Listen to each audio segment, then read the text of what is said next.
We are live. I'm so excited. This is season 3, episode 1 of Conversations from the Couch, the fall 2023 school year. Yep, academic year, and we are soaring at HCC. Where's enrollment? We up, right? 4.6% head count. Yes. Holla if you hear me. 4.6% in head count. FTE is 2.3.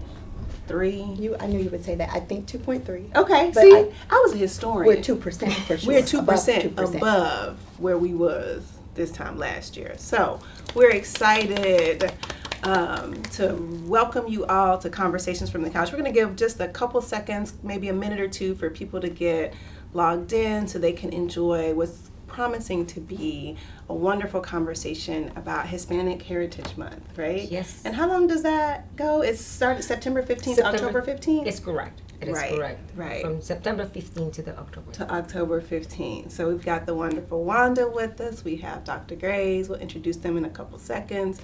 But I'm just so happy to have you all join us for our first one for the 2023 academic year. I'm excited about being on this luxurious pink couch. You should be. You know, I remember following it prior to arriving, so who would have known in such a short time sitting on this couch on the lovely pink couch. Thank you, Dr. Lewis. My children aren't allowed to sit on the sofa. What a distinguished honor. Like, no pressure, but I allow no food, no drinks. When I first bought this couch years ago, my little one would put her fingers on it, and then I took it to work. I was like... I did. I took it to work because I didn't want her touching it. It was my youngest. But anyways, we'll talk about my parenting skills, or lack thereof, at another time. So, all right. So I think, should we go ahead and get started? Looking at my crew? Okay. Well, welcome again. I am so excited to welcome you all to Season 3, Episode 1, Fall 2023 academic year at Howard Community College for the wonderful Conversations from the Couch. I am your host, Dr. Daria Willis, the esteemed president here for this wonderful institution. And today we are celebrating Hispanic Heritage Month, which runs from September 15th to October 15th. And that's a special date because that next day, October 16th, is my birthday. All right, so I just wanted y'all to know that should be a holiday. That's Madam President. This should be a national holiday, but you know, I'll talk to Biden and some others about that later. All right, so it is my pleasure to welcome our very new and not very new, because you've been here, a couple months now, right? No, just 1 month. Oh, just 1 month? 45 days. Wow, she's counting. 45 days in, so she's still very new. But my president told me not to say that I'm new. That is true. I did say that. So anyways, I didn't say that. But our wonderful, how about that, Provost and Executive Vice President, Dr. Shante Grays, who comes to us from Houston, Texas, and Houston Community College, where they served over 80,000 students. Over 80,000 students. Welcome, Dr. Grays. Thank you for joining us. Thank you for having me today. Mm-hmm. Excited to be here. And we also have Wanda Colon Canales, who is one of the most awesome staff members that we have here, who's taken over our Ambiciones program. And I swear, when I saw you come on campus and just seeing the students that follow you, I just think it's so amazing. So welcome to the Hot Pink Side. Thank you for having me today. Excellent. I'm glad to join. Excellent. So I'm so excited to have you both here. Today we will talk about just how we plan to celebrate Hispanic Heritage Month at HCC, and also some of our student support programs and things that we have for our Hispanic students and our Latinx students as well. For example, we are hosting a student panel tomorrow, correct, from 6 to 8 p.m. at the Rouse Company Foundation Gallery for, tell me what it is, Nuestra Herencia. Herencia? Okay. Nuestra I took Herencia. Spanish and You're doing good. in high school. Keep rolling. So, okay, keep rolling. Okay. Which is a group exhibition featuring the multimedia work of Hispanic and Latinx students, alums, faculty, staff, and professional artists. And I hear that exhibit is absolutely amazing, and I plan on stopping by before the end of this month. But before we get started, I want to remind you all, remember, the way this show works is we gotta have your questions and feedback. So please drop your questions in the chat, drop your heart emojis, whatever you want to do, because we're just excited to bring you all back for another wonderful conversation. So let's start with you, Dr. Grays. Tell us your story. You are a force to be reckoned with. I remember we were kind of silent partners, but We were also at competing We were. institutions. I was at Lone Star, you were at HCC. So tell us your story, your background, and how that has, how your work has appealed to not only African American students, but our Hispanic Latinx students, and what you hope to achieve here. Well, first, thank you, Dr. Willis, again for for allowing me to share this space with two magnificent women. I will share my tenure at Houston, as you referenced, 80,000 students. Houston is home to the most diverse community in the country. So there's no doubt that we served a large, pretty significant population of Hispanic and Latinx students. In my work, and I served in a variety of capacities, from Chief of Staff to AVC of Enrollment Services to my most recent role as Vice Chancellor of Student Success. And one of the things that we heard often, aside from it being a passion of mine, a research interest, focusing on African American and Latino male student success, but we heard day in and day out the concerns around the disparate, what we saw in terms of access to resources for our Latinx communities, and creating a safe space, institutions being focused on providing opportunity and letting students know, especially DACA students. For those who don't know what DACA stands for, it's Deferred Action for our students who are immigrants, children of immigrants, and undocumented. But having some very intentional, focused efforts around creating this safe space, conversations that we would have to have oftentimes after hours in spaces that we did not publish. We had to have community impact. We take our services to the communities in the heart of Houston, just so that we could dispel the myths around what access was available to our undocumented students and to our Latinx community particularly. Did a lot of work with an organization, Fiel Houston, shout out to Cesar if he's watching, working closely with that organization, which was a grassroots organization started by a former student of Houston Community College, and then a University of Houston alum who was very passionate. What he saw in his community was that, again, people who wanted access to higher education, who wanted a better way of life, who'd come to this country, children of immigrants and immigrants themselves, who saw Houston, and particularly the United States, as a land of opportunity. How did they gain access when every day you hear, and especially as the change in administration from the White House, there's this sense of fear that had been instilled in certain communities. So we worked together to kind of create these spaces that allowed parents and allowed students and community members. We brought in attorneys to answer questions about the process and application for individuals who were seeking asylum or refugee status. It is that kind of work that is a passion of mine. Being able to bring that here to Howard and to work with the wonderful future doctora. I am so excited about the program Ambiciones. So just delighted to be here, excited to share my thoughts around creating butterfly communities for our undocumented and DACA students. Communities. And we're going to dig deeper into that a little bit later, but thank you for that introduction. So Wanda, tell us your background, your story, and just, first of all, you must have a magnet on you, because every time I see you again, there's students who are just drawn to you. But, what do you hope to achieve here? You've been here since February. Yes. And we are honored to have you leading our efforts in Ambiciones. But tell us your story and what you hope to achieve at HCC. Thank you, first of all, to invite us today, because I think more than Wanda, I feel like I'm Ambiciones person, more than anything. I live and I have passion for what I do, and they know it's genuine, and that's what I think is maintain that magnet. I can become a teacher to become the coach at that seat, listening to them, because that individual is much more than just a Latino. He's a human being. That's right. He has holistic, many other items in that task to complete or issues. And we don't have answer for everything. But the good part of Ambiciones, that I have been absorbed by the mission, is that I come from a background in where my parents were poor, but great entrepreneurs. And as a Latina, I always dreamed to have a degree. They did not know how to help me, but I made it, became medical lab technologies, that's my background.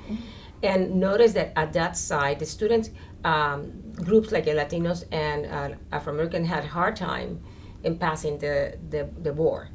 And I realized that there was something missing. And it came to the point that I started getting associated with organizations by just researching, because my baseline is research for everything that I make a decision.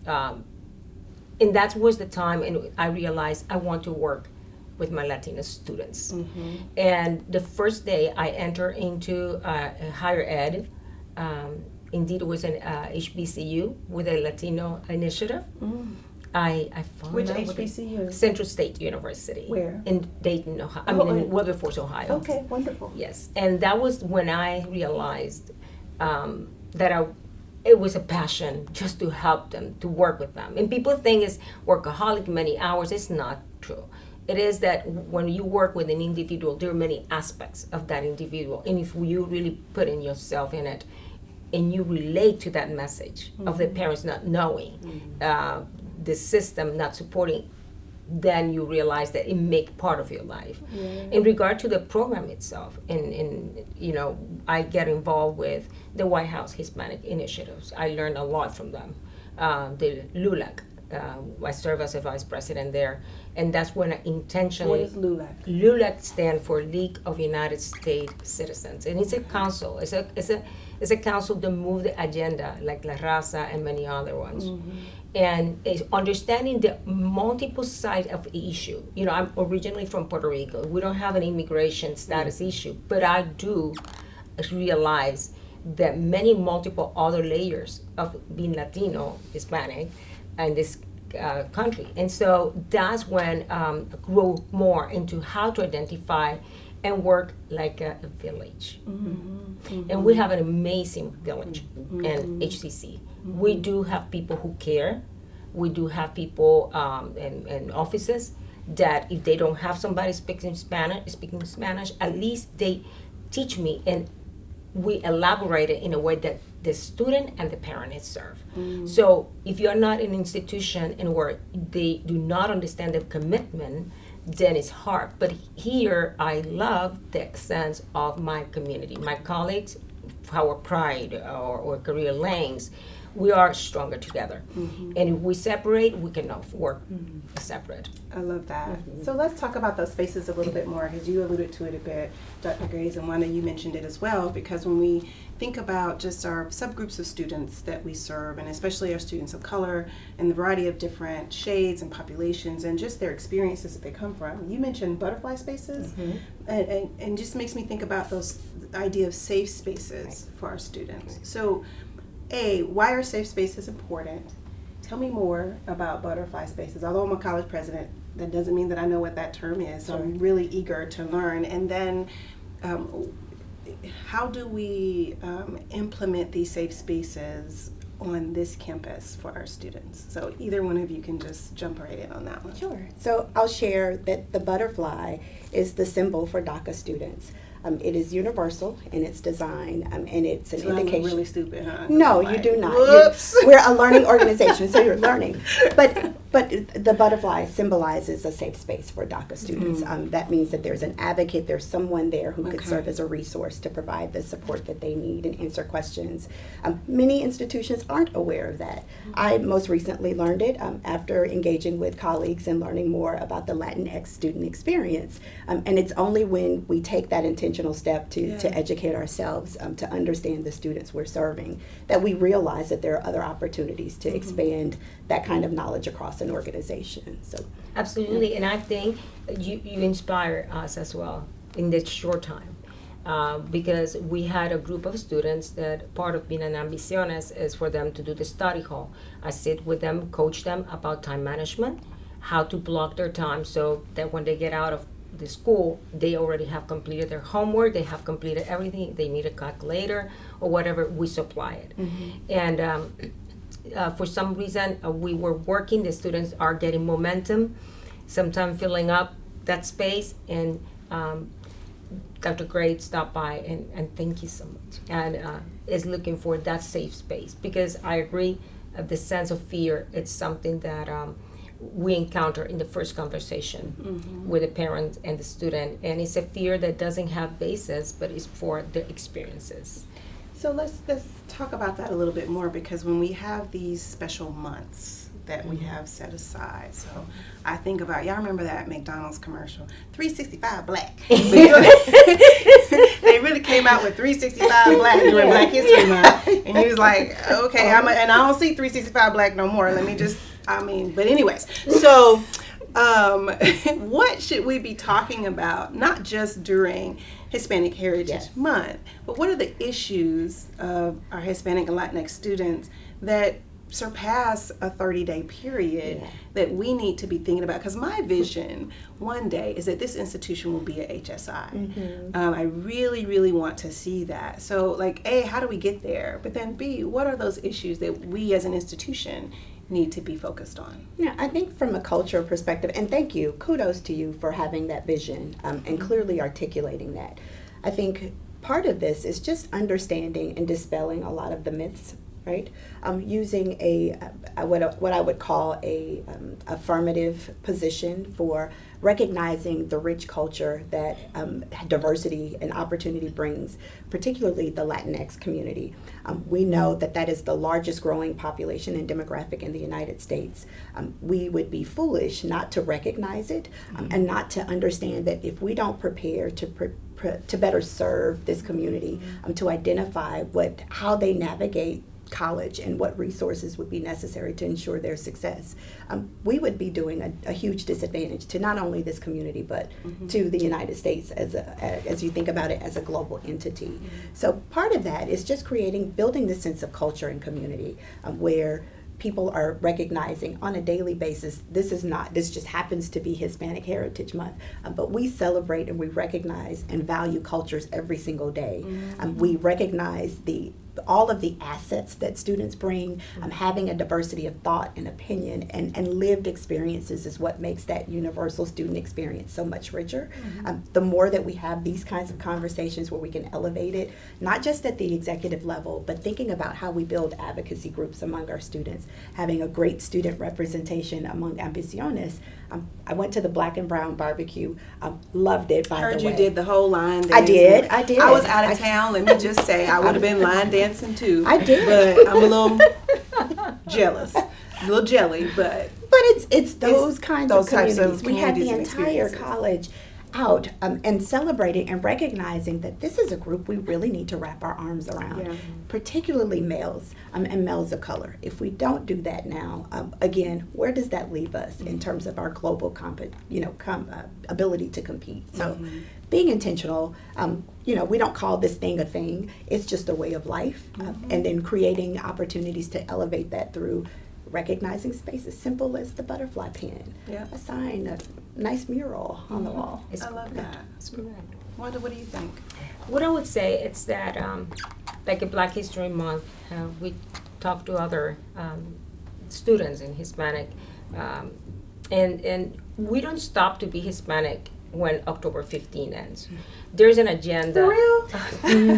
Girl, I would have thought, we stopped being Black after February 28th. We get the shortest month. 28 days, and then I don't know what we are after. Okay, I'm supposed to be professional. Yes, ma'am, Wanda, continue. I didn't know y'all stopped, but go ahead. But the point is, I use this month, like they said, we don't stop to be Latino. I said, that's okay, that's good. But use what you have in front of you as your best way to relate to others the significance and the issues that you as a group has. So ambassadors Ambiciones is a group of students who we were talking about, and the issue of mental health is impacting them such in a way, and it's very challenging for them even to find those services because the fear factor, they don't want to be translated when they are in a session. So what I have requested, it was from the Howard County, they have an office that help them without having to pay that amount of money many times they don't have, especially undocumented student. And we're serving already that way. Probably the next year we'll find something else that the same culture is putting together, and we are happy for it.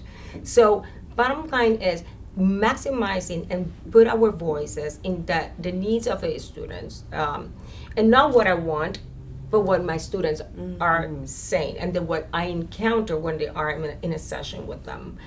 Is a great month to make aware that all across the mental health issue It doesn't take shades, forms, languages, but it's something impacting, and this group specifically is hurting significantly, especially when you're talking to the parents that they have a hard time acknowledging.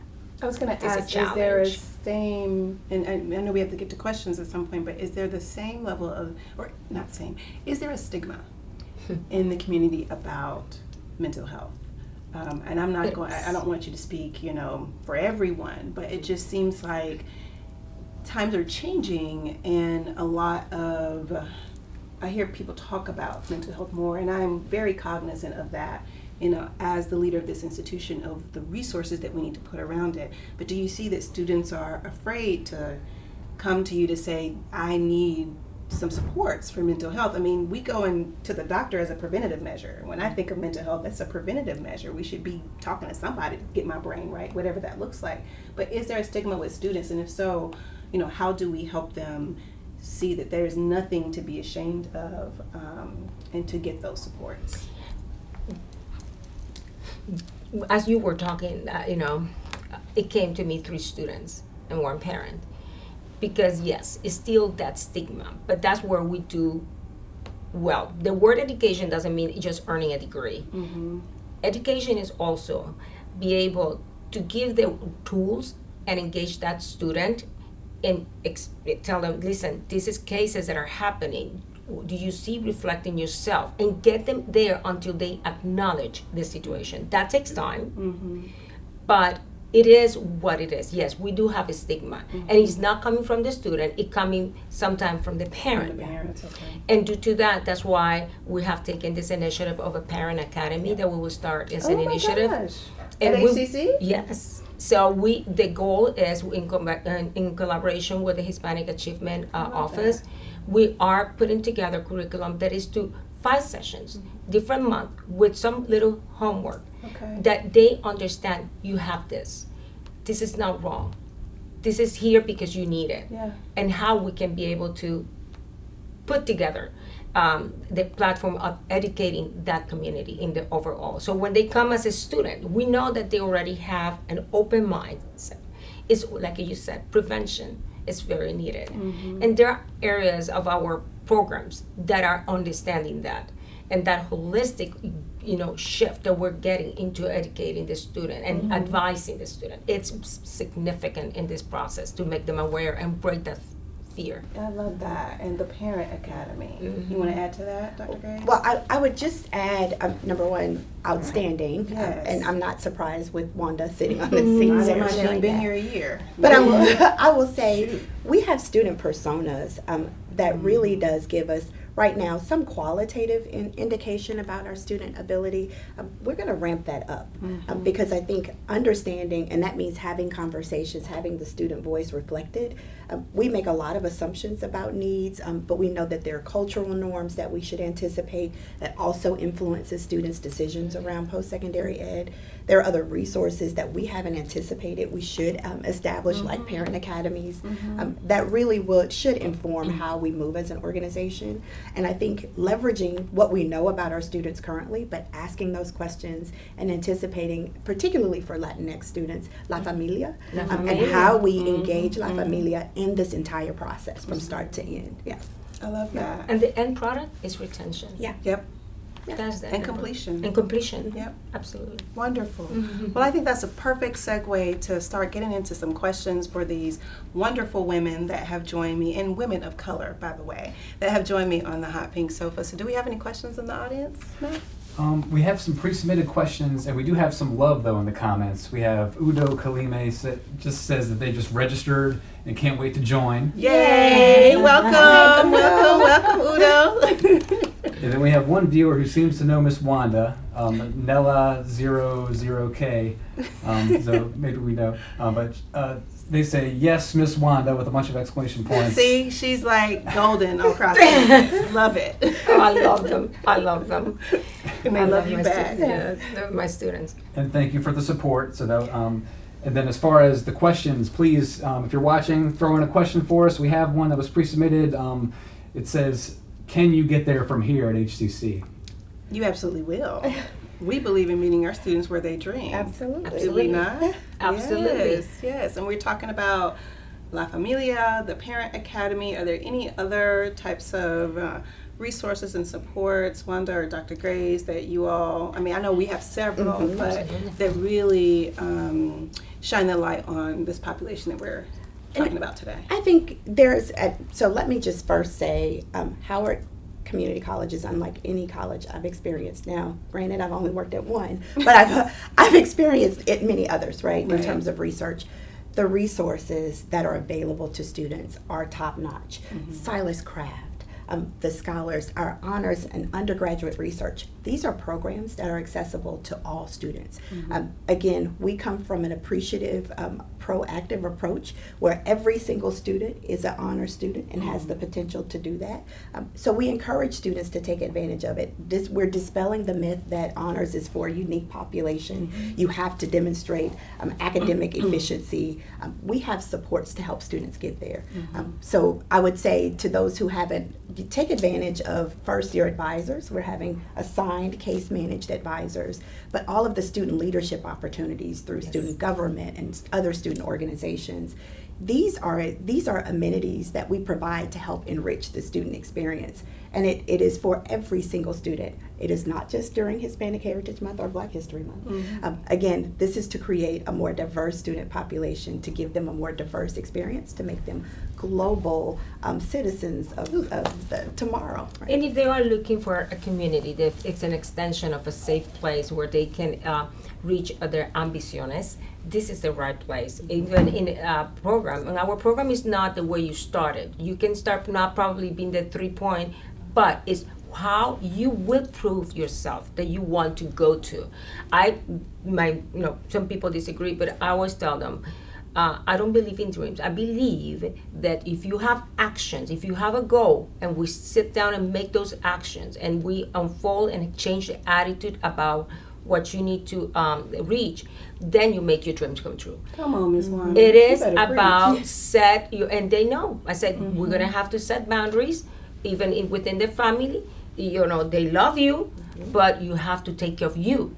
And by saying that, I give them research. I said, hey, can you research what DSS does? But I don't need it. I just want you to find out what they do. What is about foundation? Did you send your thank you letter? Did you say thank you? It's not about taking, it's about giving. They will embrace more than a degree. Right now, they donate between themselves 22 books that they pass to other of their classmates.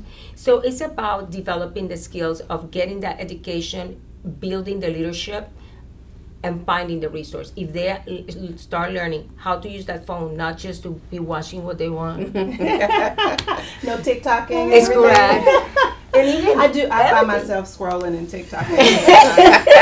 I just have to say, if I can't find what I want to watch on the millions of apps on the TV, I know I can just go to TikTok. Yeah, for entertainment. Well, I'm I sorry, do Ms. too. Wanda. I do too. But I said, maximize everything that you have in front of you. And if you don't have it, there. Yeah. It's just ask. Ask the question. Yeah. Oh, because the accent. Oh, say it with accent. That sounds much better. Yeah. The point is, say it. Ask, and you will see how many multiple sides of this college it's offering you to take that step forward. If you are moving forward in those actions that you're taking, this is the perfect place. Yeah. And I know you have it here. Love it. So, time for one more question. We have, if we make it brief, yes. We have one more piece of love from PD509. Can't wait to join you. So welcome, PD. Come on, PD. We'll take you. We're ready. So we have about a minute, but we could do one quick question or we could wrap up. Well, let's do one quick one. All right. So one we have closing thought. All right. So how can I make the most out of community college? All right. In 15 seconds, how can you make the most? Be engaged. Get to learn your professors and your peers. Take advantage of everything that's available to you while you're here. Wanda? Con tu ambiciones. Well, Con tu ambiciones. Enjoy all the series of events. We have leaders and entrepreneurs series. It's online. You can choose one from different type of mentors who are talking to you about different professions and how you can access. You have the study hall. You will have opportunities also to do community outreach because you have to give too. But the most important part, you will meet a wonderful group of people who care for you between your own students and also across the campus. And celebrate Hispanic Heritage Month. Y'all better clip that and like send it out on multiple occasions. So thank you from the bottom of my heart for joining me for Conversation from the Couch. And you know, like real talk show Oh hosts, my. we come up with nice mugs. I think, what's her name? Jennifer, what's that singer that was on American? Hudson. She had like She has mugs. I said, well, we're going to do the Jennifer Hudson. So take one and pass it down, ladies. That's your mug. This is your official Conversations from the Couch mug. That's our certificate. Thank you. Only a few people have that. Wow. Thank you for episode Love one. it. You're Thank welcome. you. So I hope you have enjoyed this conversation. I certainly have. I've learned something new about butterfly spaces and just all of the wonderful things that we do at HCC to support every student, including our Hispanic and Latinx students. So this wraps us up for this presentation, and I hope you will join us on October 25th when I'm bringing our new Chief of Staff, who is no stranger to the Howard County/Columbia community, Chief Lieutenant Stephanie Wall. That was her former life, and now she's here at HCC. So I can't wait to have her on the couch so that we can talk about some juicy things that are happening in October right here at HCC. So thank you again for joining me. Your host, Dr. Daria Willis, President of Howard Community College. See y'all later. Bye.